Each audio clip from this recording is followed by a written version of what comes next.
Hello sir, welcome to cine speaks. Thank you. आपका कैसे रहा? आप शो में हैं और पहली बार ऐसा है कि बुलेटिन जो है जी जी। वो कर रहे हैं। ये कुछ तो फर्स्ट टाइम इंट्रोड्यूस कर रहे हैं, तो हाँ, आप इसका हिस्सा हो के आपको कैसे लग रहा है? नहीं बहुत अच्छा लग रहा है। लोग मुझसे पूछते हैं कि आपको ये शो कैसे मिला। मैंने कहा बिग बॉस, मैं झांक रहा था अंदर से, किसी ने पीछे से धक्का दे दिया, मैं अंदर चला गया और शुरू हो गया। वो जोक सपाट। ये सवाल मैंने सबसे पहले अपने आप से पूछा कि मैं बिग बॉस में क्या कर रहा हूँ और ये शो मुझे करना चाहिए या नहीं। और उत्तर मिला कि करना चाहिए बिल्कुल, क्योंकि बड़ा ही दिलचस्प और बहुत ही पॉपुलर शो है।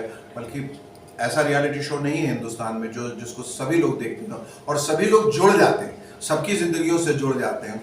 और तो जब मुझे ये ऑफ़र आया तो मुझे लगा कि वैसे तो ये सलमान खान का शो है हाँ। और उसमें मैं क्या कर रहा हूँ।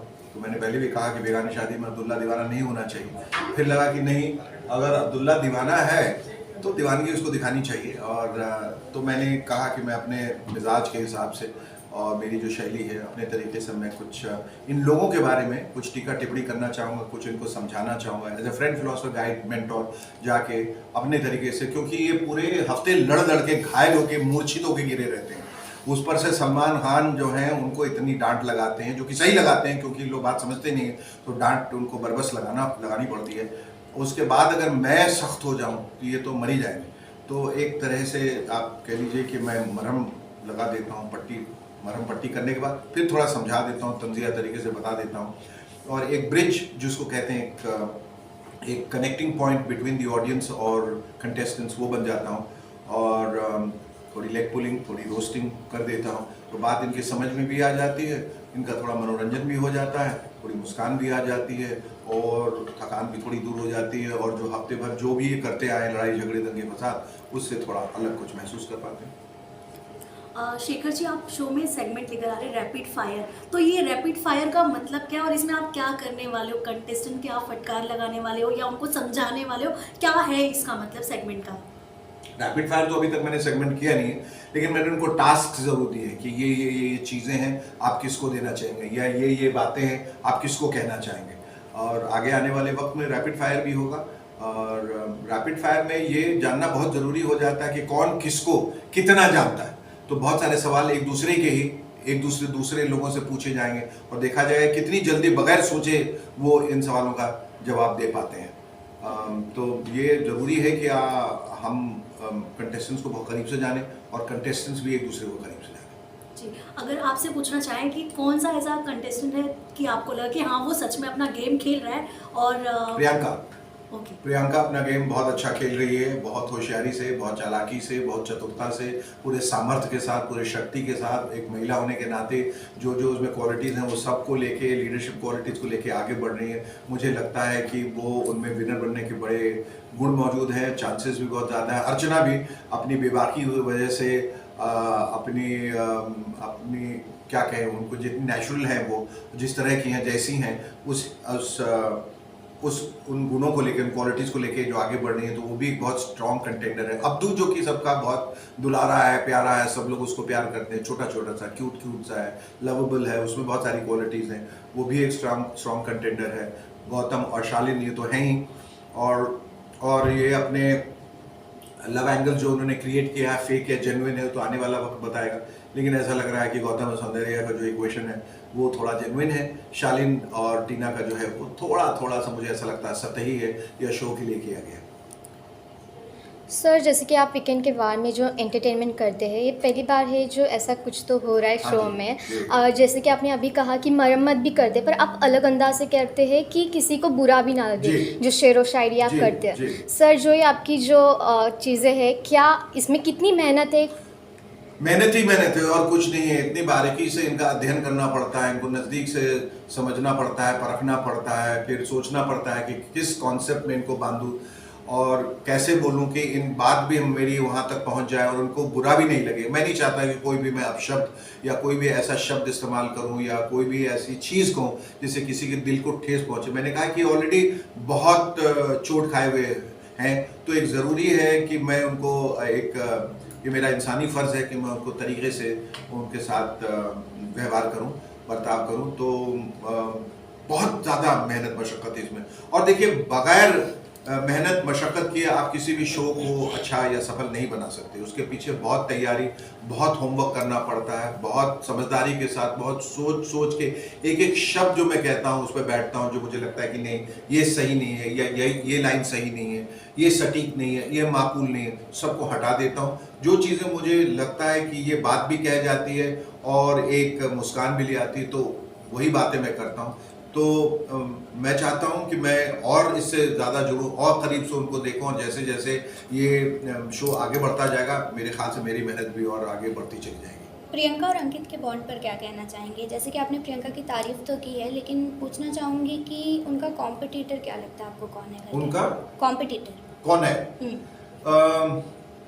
फिलहाल तो अगर आंखें बंद करके सोचूं तो मुझे अर्चना ही नज़र आती है, क्योंकि वो बिल्कुल उनके मिजाज के विपरीत है, लेकिन वो भी अपने आप में बहुत ही स्ट्रॉन्ग कंटेंडर है। She is a strong woman, she is a strong lady, और जो भी जैसा भी है, जो भी बाधाएं, ऐसा लगता है कि जो भी सामने आए उसको तो वो फूंक मार के उड़ा देगी या चीख चिल्ला के हटा देगी। तो वो बहुत ही स्ट्रॉन्ग कंटेंडर है प्रियंका की, और दोनों का आप देख लीजिए, दोनों का बिहेवियर जो है बिल्कुल एक दूसरे के विपरीत है। सर आपने सुम्बुल की बात करेंगे। सुम्बुल ने जैसा अपना इमेज बनाकर रखा है सबके सामने, और शो में वो जिस तरह से अपना गेम खेल रही है, तो आप उस पर क्या कमेंट करना है? सुम्बुल बहुत सुम्बुल के खेल रही है, और अब पता नहीं उसने ये इमेज बनाया है कि यही वो असली सुम्बुल है, ये तो जानना बहुत मुश्किल है, क्योंकि वो बहुत बेहतरीन एक्ट्रेस है, और उसका जो काम किया उसने टेलीविजन में, वो बहुत मंजी हुई अभिनेत्री है। पर मुझे नहीं लगता कि वो इतनी भी अच्छी है कि वो बिल्कुल इतना फेक करे, इतना रोए और दिन भर रोते रहे। शायद उसके मतलब चूंकि अभी जवानी में उन्होंने कदम ही रखा है, अभी बिल्कुल अडल्ट हुई हैं और उनको नया नया प्यार हुआ है, तो शायद इस वजह से उनका दिल बहुत दुखा जब शालीन की तरफ से उनको वो रेसिप्रोकेशन नहीं मिला, इसलिए रो रो के उन्होंने पूरे सेट का बंटाधार कर दिया और मूसलाधार बारिश जो है उनके आंसुओं की होती रही। लेकिन अब मेरे ख्याल से थोड़े वक्त के बाद लोगों को समझ में आ जाता है कि सिर्फ यहाँ स्ट्रैटेजीज काम करती है, आपको बहुत ज़्यादा संभल के करेंगे तो आप पीछे रह जाएंगे, जैसे कि हुआ। तो वो आगे आएंगी। अंकित भी अब को बहुत ज़्यादा डांट पड़ी है, उनको भी कहा गया है कि आप अपने दायरे से बाहर निकलिए और कुछ कीजिए और कुछ करने की कोशिश कीजिए, वरना आप पीछे रह जाएंगे। तो मेरे ख्याल से सुम्बुल और अंकित को थोड़ा सा कमर कसने की ज़रूरत है। They need to pull up their socks, और वो फिर बहुत स्ट्रॉन्ग कंटेंडर्स बन सकते हैं आगे। शालीन गौतम तो मैंने कहा है ही, शिव भी है, अब्दू भी है, प्रियंका भी है, और अर्चना तो है ही।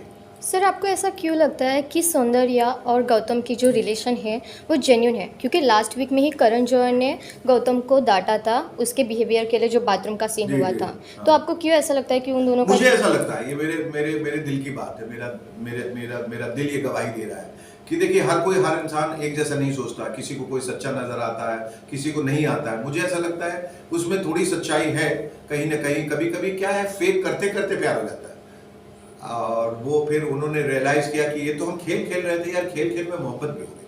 और फिर जब वो हो जाती है तो फिर ये जब प्रताड़ना, जो लोग जो आप पे लांछन लगाते हैं कि नहीं नहीं ये गलत है, फिर सामने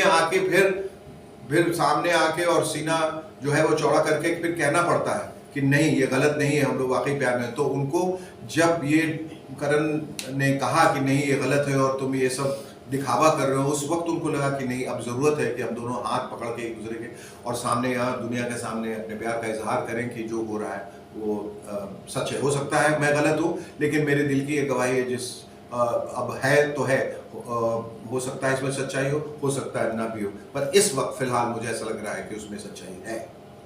शो के मास्टरमाइंड कंटेस्टेंट का अगर टैग देने को कहा जाए तो आप किसको दोगे? मास्टरमाइंड तो मैं अभी कहूँगा कि प्रियंका है, और एक तरफ दूसरी तरफ देखें तो मास्टरमाइंड के हिसाब से साजिद भी हैं, क्योंकि वो अकेले बैठ के अपना एक गेम खेल रहे हैं। आगे क्या उनकी स्ट्रैटेजी होगी कोई कुछ नहीं कह सकता। जो सबसे खामोश रहता है वो सबसे ज़्यादा फट जाता है बाद में।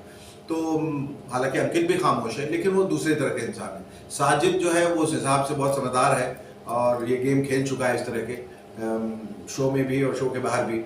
तो वो मुझे लगता है कि वो अपना एक नया गेम खेल सकता है। बाकी सब अपनी अपनी स्ट्रैटेजीज तो लगा रहे हैं। कौन कब क्या दिशा और दशा बदल देगा कहना बहुत मुश्किल है।